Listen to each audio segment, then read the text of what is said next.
श्रीगुरुभ्यो नमः। हरिः ओम्। ॐ अपवित्रः पवित्रो वा सर्वावस्थाङ्गतोऽपि वा यस्मरेत् पुण्डरीकाक्षं सबाह्याभ्यन्तरशुचिः। ॐ ऋग्वेदाय स्वाहा। ॐ यजुर्वेदाय स्वाहा। ॐ सामवेदाय स्वाहा। ॐ अथर्ववेदाय नमः। ॐ इतिहासपुराणेभ्यो नमः। ॐ अग्नये नमः। ॐ सूर्याय नमः। ॐ चन्द्राय नमः। ॐ वायवे नमः। ॐ प्राणाय नमः। ॐ दिग्भ्यो नमः। ॐ दिग्भ्यो नमः। ॐ इन्द्राय नमः। ॐ इन्द्राय नमः। ॐ पृथिव्ये नमः। ॐ पृथिव्ये नमः। ॐ अन्तरिक्षाय नमः। ॐ अन्तरिक्षाय नमः। ॐ दिवे नमः। ॐ ब्रह्मणे नमः। ॐ विष्णवे नमः। ॐ सदाशिवाय नमः। ॐ ऋग्वेदाय स्वाहा। ॐ यजुर्वेदाय स्वाहा। ॐ सामवेदाय स्वाहा। ॐ अथर्ववेदाय नमः। ॐ इतिहासपुराणेभ्यो नमः। ॐ अग्नये नमः। ॐ सूर्याय नमः। ॐ चन्द्राय नमः। ॐ वायवे नमः। ॐ प्राणाय नमः। ॐ दिग्भ्यो नमः। ॐ दिग्भ्यो नमः। ॐ इन्द्राय नमः। ॐ इन्द्राय नमः। ॐ पृथिव्ये नमः। ॐ पृथिव्ये नमः। ॐ अन्तरिक्षाय नमः। ॐ अन्तरिक्षाय नमः। ॐ दिवे नमः। ॐ ब्रह्मणे नमः। ॐ विष्णवे नमः। ॐ सदाशिवाय नमः। ॐ प्रणवस्य परब्रह्म ऋषिः परमात्मा देवता दैवी गायत्री छन्दः प्राणायामे विनियोगः। ॐ भूः ॐ भुवः ॐ स्वाहा ॐ महः ॐ जनः ॐ तपः ॐ सत्यम् ॐ तत्सवितुर्वरेण्यं भर्गो देवस्य धीमहि धियो यो नः प्रचोदयात्। ॐ आपो ज्योतिरसोऽमृतं ब्रह्म भूर्भुवस्सुवरो। ॐ ममोपात्ता समस्ता दुरितक्षयद्वारा श्रीपरमेश्वरप्रीत्यर्थं माध्याह्निकसन्ध्यामुपासिष्ये। ॐ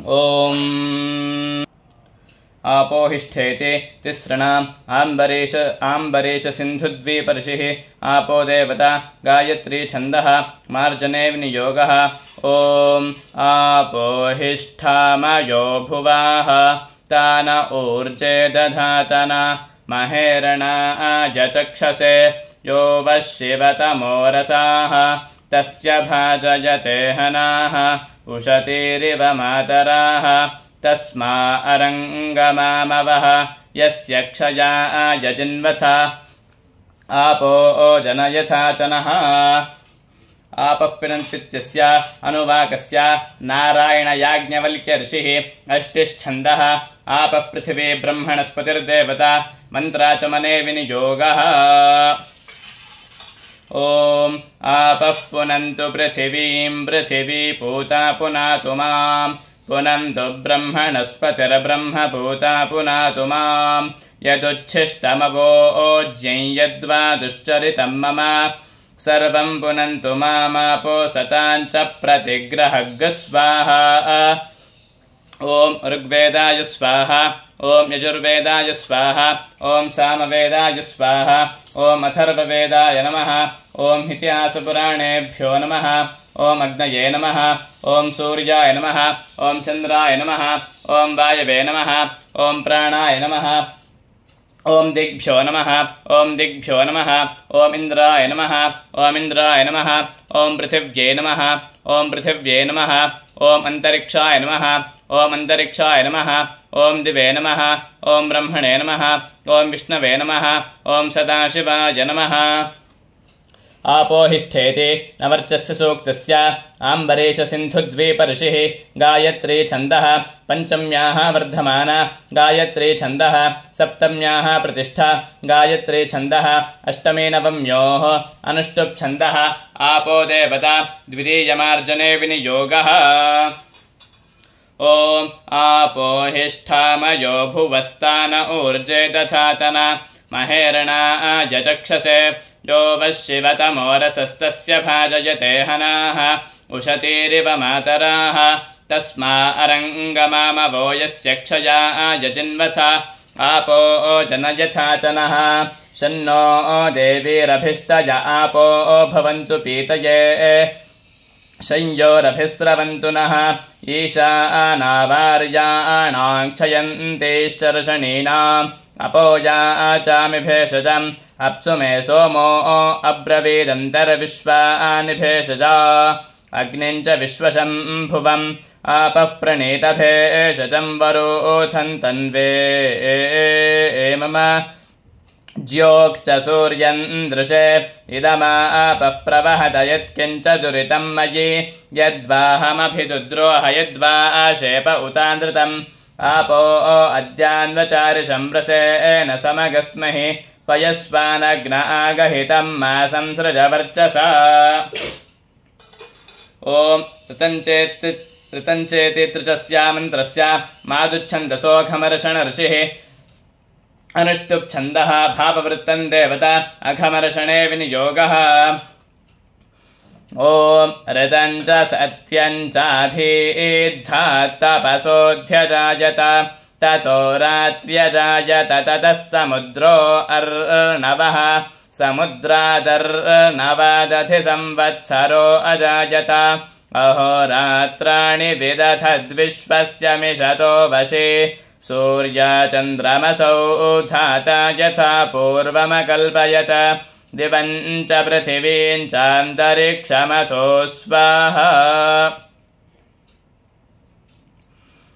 ॐ ऋग्वेदाय स्वाहा यजुर्वेदाय स्वाहा सामवेदाय स्वाहा अथर्ववेदाय नमः ॐ इतिहासपुराणेभ्यो नमः ॐ अग्नये नमः ॐ सूर्याय नमः ॐ चन्द्राय नमः ॐ वायवे नमः ॐ प्राणाय नमः ॐ दिग्भ्यो नमः ॐ दिग्भ्यो नमः ॐ इन्द्राय नमः ॐ इन्द्राय नमः ॐ पृथिव्यै नमः ॐ पृथिव्यै नमः ॐ अन्तरिक्षाय नमः ॐ अन्तरिक्षाय नमः ॐ दिवे नमः ब्रह्मणे नमः विष्णवे नमः सदाशिवाय नमः प्रणवस्य परब्रह्मर्षिः परमात्मा देवता दैवी गायत्री छन्दः प्राणायामे विनियोगः ॐ भूः ॐ भुवः ॐ स्वाहा ॐ महः ॐ जनः ॐ तपः ॐ सत्यम् ॐ तत्सवितुर्वरेण्यं भर्गो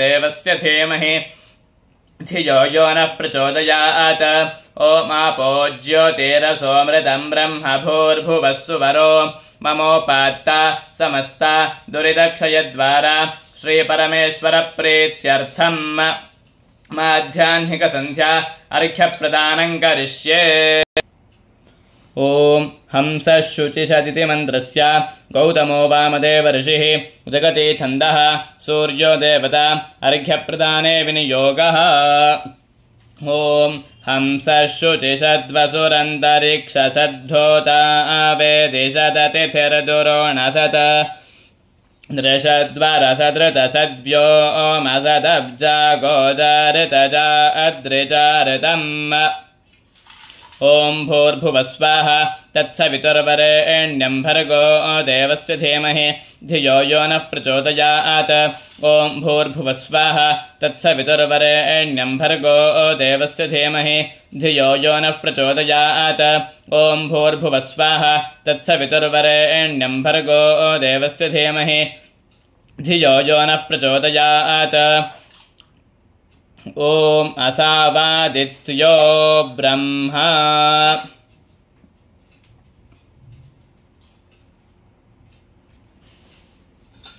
ॐ भूस्तर्पयामि ॐ भुवस्तर्पयामि ॐ स्वस्तर्पयामि ॐ भूर्भुवस्वस्तर्पयामि ॐ गायत्रीं तर्पयामि ॐ सावित्रीं तर्पयामि ॐ सरस्वतीं तर्पयामि ॐ नमो नारायणाय नारायणं तर्पयामि ॐ नमः शिवाय शिवं तर्पयामि ॐ ऋग्वेदाय स्वाहा ॐ यजुर्वेदाय स्वाहा ॐ सामवेदाय स्वाहा ॐ अथर्ववेदाय नमः ॐ इतिहासपुराणेभ्यो नमः ॐ अग्नये नमः ॐ सूर्याय नमः ॐ चन्द्राय नमः ॐ वायवे नमः ॐ प्राणाय नमः ॐ दिग्भ्यो नमः ॐ दिग्भ्यो नमः ॐ इन्द्राय नमः ॐ इन्द्राय नमः ॐ पृथिव्यै नमः ॐ पृथिव्यै नमः अंतरिक्षाय नमः अंतरिक्षाय नमः दिवे नमः ब्रह्मणे नमः विष्णवे नमः सदाशिवाय नमः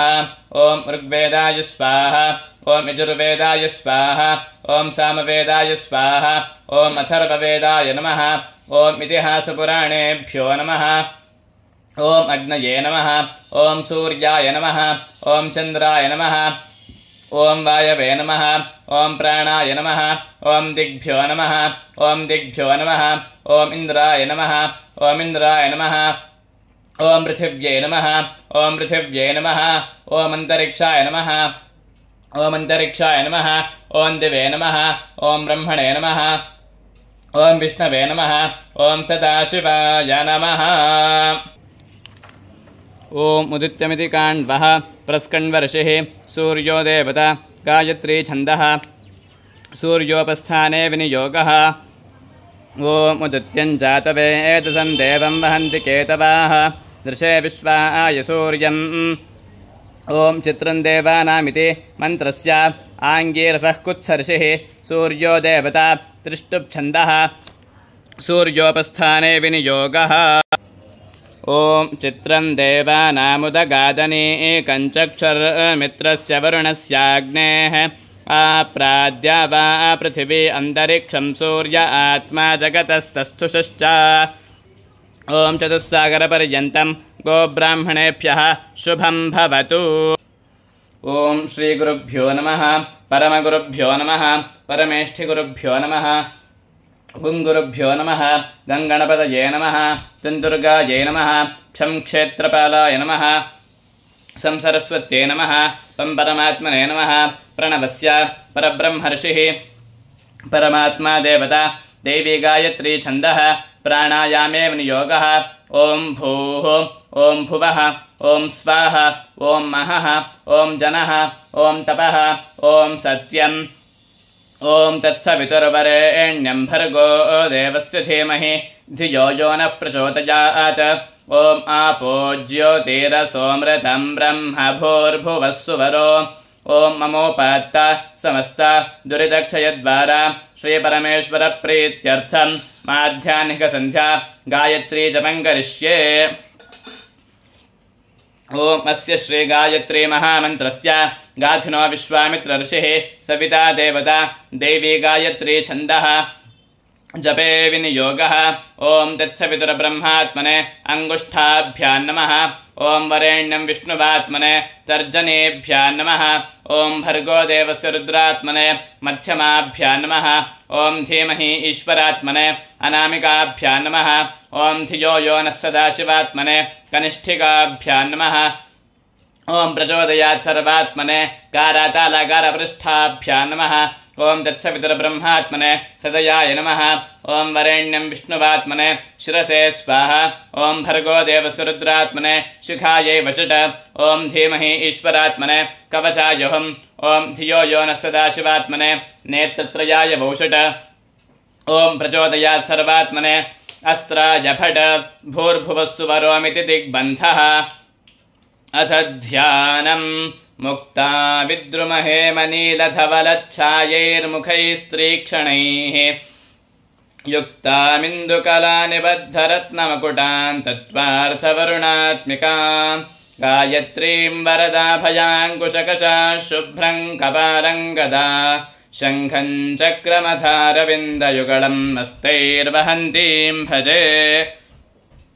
ओम भूर्भुवः स्वाहा तत्सवितुर्वरेण्यं भर्गो देवस्य धीमहि धियो यो नः प्रचोदयात् ओम भूर्भुवः स्वाहा तत्सवितुर्वरेण्यं भर्गो देवस्य धीमहि धियो यो नः प्रचोदयात् ओम भूर्भुवः स्वाहा तत्सवितुर्वरेण्यं भर्गो देवस्य धीमहि धियो यो नः प्रचोदयात् ओम भूर्भुवः स्वाहा तत्सवितुर्वरेण्यं भर्गो देवस्य धीमहि धियो यो नः प्रचोदयात् ओम भूर्भुवः स्वाहा तत्सवितुर्वरेण्यं भर्गो देवस्य धीमहि धियो यो नः प्रचोदयात् ओम भूर्भुवः स्वाहा तत्सवितुर्वरेण्यं भर्गो देवस्य धीमहि धियो यो नः प्रचोदयात् ओम भूर्भुवः स्वाहा तत्सवितुर्वरेण्यं भर्गो देवस्य धीमहि धियो यो नः प्रचोदयात् ॐ भूर्भुवस्वाः तत्सवितुर्वरेण्यं भर्गो देवस्य धीमहि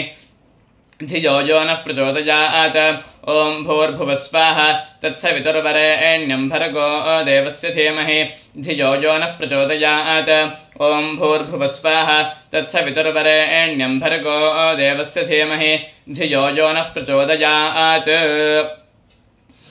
ॐ तत्सवितुर्ब्रह्मात्मने हृदयाय नमः ॐ वरेण्यं विष्णुवात्मने शिरसे स्वाहा ॐ भर्गो देवस्य रुद्रात्मने शिखायै वषट ॐ धीमहि ईश्वरात्मने कवचायुहम् ॐ धियो यो नः सदाशिवात्मने नेत्रत्रयाय वौषट ॐ प्रचोदयात् सर्वात्मने अस्त्राय फट भूर्भुवः सुवरोमिति दिग्विमोकः अथ ध्यानम् मुक्ता विद्रुमहे मनीलधवलच्छायैर्मुखैस्त्रीक्षणैः युक्तामिन्दुकलानिबद्धरत्नमुकुटां दत्त्वार्थवरुणात्मिकां गायत्रीं वरदाभयाङ्कुशकशा शुभ्रं कपालं गदा शङ्खं चक्रमथारविन्दयुगळम् हस्तैर्वहन्तीं भजे अनेन माध्याह्निकसन्ध्यावन्दनेन भगवान् सर्वात्मकः श्रीपरमेश्वरः प्रीयतां कर्मकाले जनिता सर्वविधा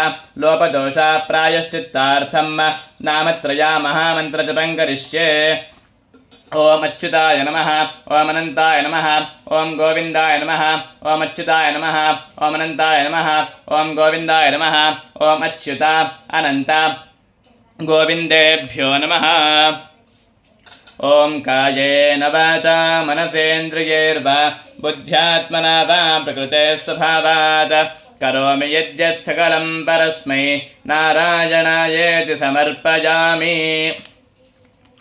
ॐ ऋग्वेदाय स्वाहा ॐ यजुर्वेदाय स्वाहा ॐ सामवेदाय स्वाहा ॐ अथर्ववेदाय नमः ॐ इतिहासपुराणेभ्यो नमः ॐ अग्नये नमः ॐ सूर्याय नमः ॐ चन्द्राय नमः ॐ वायवे नमः ॐ प्राणाय नमः ॐ दिग्भ्यो नमः ॐ दिग्भ्यो नमः ॐ इन्द्राय नमः ॐ इन्द्राय नमः ॐ पृथिव्यै नमः ॐ पृथिव्यै नमः ॐ अन्तरिक्षाय नमः ॐ अन्तरिक्षाय नमः ॐ दिवे नमः ॐ ब्रह्मणे नमः ॐ विष्णवे नमः ॐ सदाशिवाय नमः ॐ ऋग्वेदाय स्वाहा ॐ यजुर्वेदाय स्वाहा ॐ सामवेदाय स्वाहा ॐ अथर्ववेदाय नमः ॐ इतिहासपुराणेभ्यो नमः ॐ अग्नये नमः ॐ सूर्याय नमः ॐ चन्द्राय नमः ॐ वायवे नमः ॐ प्राणाय नमः ॐ दिग्भ्यो नमः ॐ दिग्भ्यो नमः ॐ इन्द्राय नमः ॐ इन्द्राय नमः ॐ पृथिव्यै नमः ॐ पृथिव्यै नमः ॐ अन्तरिक्षाय नमः ॐ अन्तरिक्षाय नमः ॐ दिवे नमः ॐ ब्रह्मणे नमः ॐ विष्णवे नमः ॐ सदाशिवाय नमः ॐ अप्रोक्षिते जपस्थाने शक्रो हरति तत्फलम् तन्मृदन्तिलकं धृत्वा ब्रह्मभोजाय कल्पते हरिः ॐ